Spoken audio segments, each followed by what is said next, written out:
My name's Mark Douglas and I am my role presently is practice leader for deaf and hard of hearing for the Ministry of Education. In my previous roles I've been a teacher of the deaf and an advisor on deaf children. So it's a real privilege to be here today and to facilitate this session. The presentation was about transitioning students into school. So what is required in terms of the needs of the child, the strength of the child, and what resources might be available, what the team around the child might look like, and what are the good practices that are involved in a good transition into school. Early planning. So obviously for this family, the process started when the child turned 4, and that's probably a good time to start thinking about transition to school. Each journey will be different for each child and for each family, depending on the strengths and needs of that child and prior to going into school.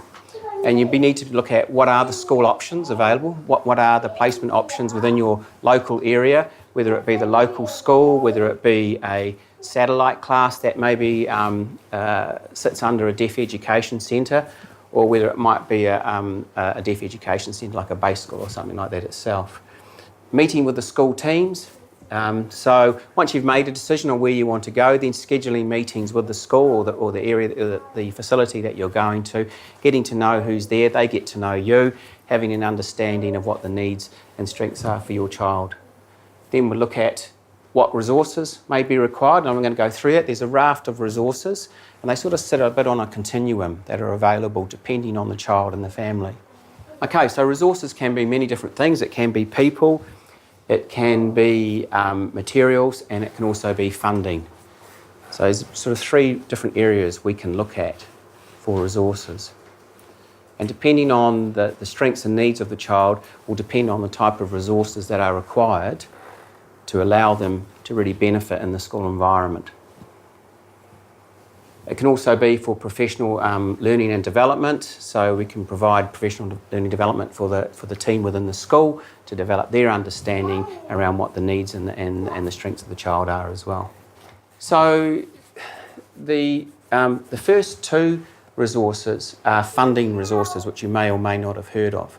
So each school has a special education grant, and your child is allocated funding as they go into the school, and correct me if I'm wrong, depending on the decile ranking of the school will determine the amount of the special education grant that goes in with your child. Then there's the ongoing resourcing scheme, and the ongoing resourcing scheme is targeted funding.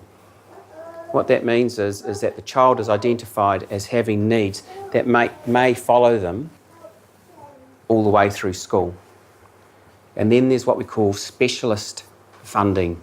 And most of that funding sits within the Ministry of Education, and that gives the family and the school access to practitioners such as advisors on deaf children like Sue, speech language therapists if they're required, occupational therapists, physical therapists. So there's a raft of specialists that are available if required to assist with that process and supporting that child in school.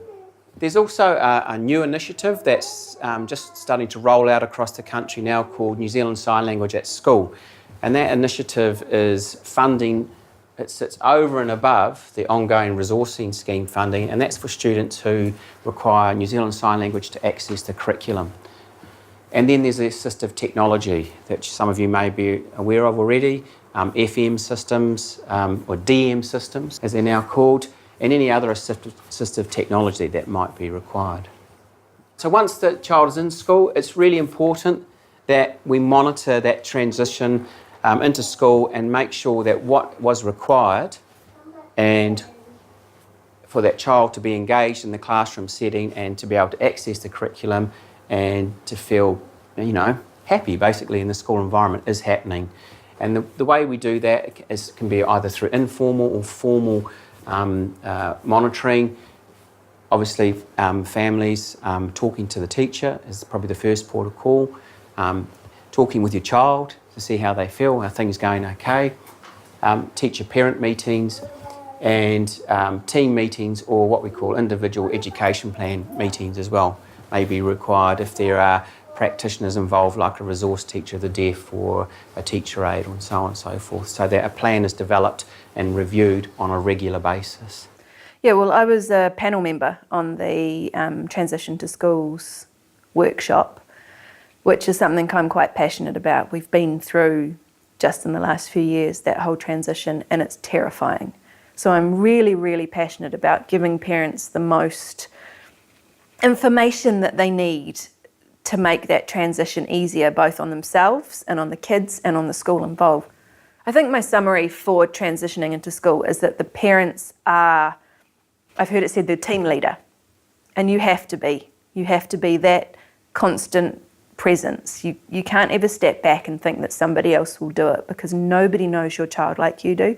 You are the one that knows that child. You are the one that knows what they need, how they behave, what freaks them out, what do they love doing. You are that person, and nobody is more professional than you when it comes to your child.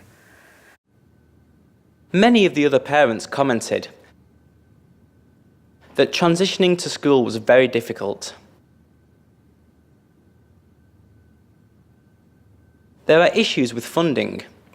Lots of them reported difficulties with accessing services, such as advisor of deaf children's services, teacher of the deaf services, being unsure of where to turn or who to listen to.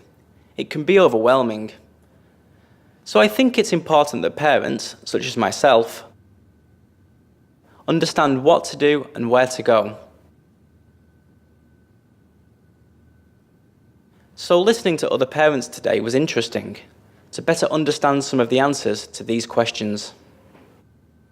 So when you have school visits, make sure that everybody's involved, everybody knows. The school visit's like a sort of taste test for going into school, and that's where your child will make their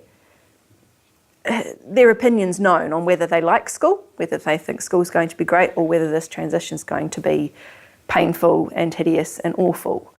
The ultimate outcome for me would be families and caregivers and whānau who are confident in their ability to lead that process around transition into school.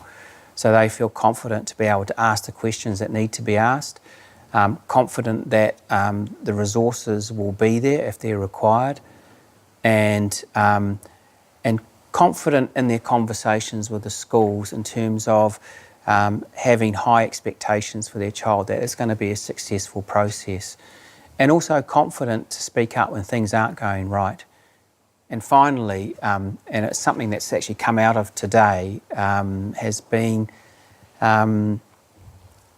confident that they have access to people like advisors on deaf children and access to accurate and up-to-date information.